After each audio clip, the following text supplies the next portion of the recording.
한 주 기업 뉴스 리뷰 주간 기업 기상도입니다.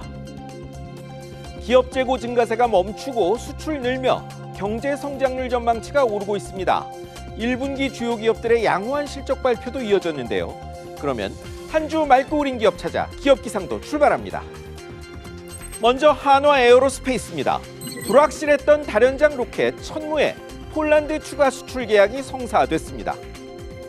폴란드 국방차관이 방한해 폴란드형 천무 시험 사격 참관했는데요. 이런 일이 처음입니다.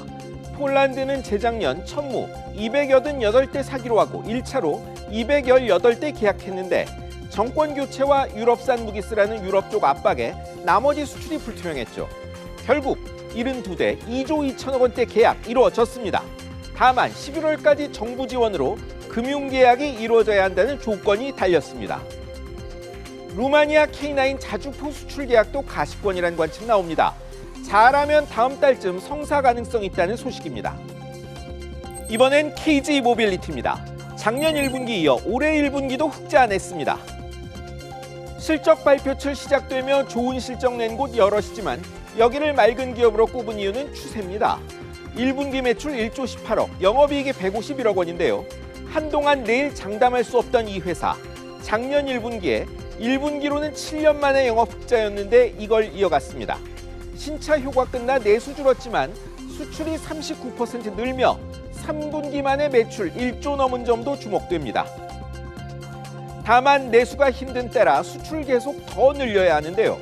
회사는 하이브리드 모델도 내놓겠다고 했습니다. 이제 흐린 기업입니다. 하이브로 시작합니다. 자산 5조 거대 음악 기업에 큰 분란이 터졌습니다. 하이브가 글로벌 스타 걸그룹 뉴진스 소속된 산하 레이블 어도어 감사 나서더니 뉴진스의 엄마 민희진 대표 고발했습니다. 모기업 몰래 외부 투자받아 경영권 탈취하려 했다는 증거 찾았다는 겁니다. 민 대표는 같은 계열 레이블에서 뉴진스 베끼기 해 자신이 피해를 입었고 배신당한 건 자신이라고 반발했는데요. 유력 아이돌 그룹들이 자신의 컨셉 베낀 것이라고도 했다는 민 대표 과거 발언으로 논란도 커졌는데 팬클럽도 민 대표 비판 트럭 시위 나섰죠. 금전 갈등이란 관측도 있지만 어쨌든 상장회사인 만큼 양측 모두 분리독립 추진 사실 여부는 분명히 해야 합니다. 다음은 NC소프트입니다. 공정거래위원회가 NC의 대표작 리니지의 소위 슈퍼계정 의혹 조사 착수했습니다.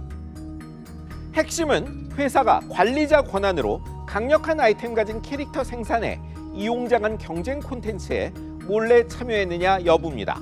리니지 M, 리니지 2M 이용자들이 제기한 민원인데요. 관리자가 슈퍼계정 통해 일반인과 몰래 경쟁했다면 기만적 방법으로 소비자에 유인한 게 아니냐는 겁니다. 공정위는 이 문제는 물론 확률형 아이템 문제도 살펴볼 계획입니다. NC는 실적 부진에 구조조정 중이고 최근 신용등급 전망도 부정적으로 하향됐죠. 대표 게임 기업의 악재 수습 시급해 보입니다. 이번엔 KTNG입니다. 전 연구원이 회사에 무려 2조 8천억 원 달란 초유의 소송 제기했습니다. 세계적 거대 담배 기업들의 전자담배 출시 전인 2005년에서 2007년 전자담배 기술 개발에 특허까지 받았는데 후속 연구도 출시도 안 해 시장 다 놓쳤고 자신은 2010년 구조조정으로 밀려났다. 소송권 전직 연구원 주장 골자입니다. KTNG가 외국 회사에 전자담배 시장 내줬다. 뒤늦게 출시해 국내 시장 회복했지만 글로벌 시장 놓친 뒤였다는 겁니다. 회사는 성공 예측할 수 없어 그랬다면서 보상금은 줬고 현재 제품엔 해당 기술 안 쓴다 반박하는데요. 회사 기여자에 대한 적정 보상, 법원 판단을 지켜보시죠. 마지막은 네이버입니다.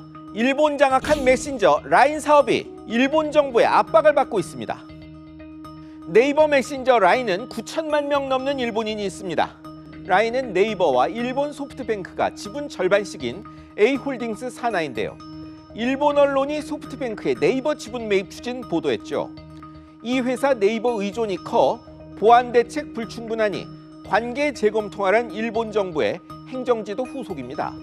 각국 라인이 여기 사나라 자칫 한국이 만든 글로벌 메신저가 일본 넘어갈 판이란 우려가 나옵니다. 미국의 중국 틱톡 강제 매각 추진에 영향받은 걸까요? 이혜진 창업자는 어떤 묘수가 있을까요?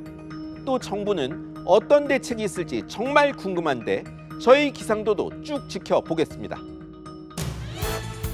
선거 끝나자 물가 고비가 더 풀렸습니다.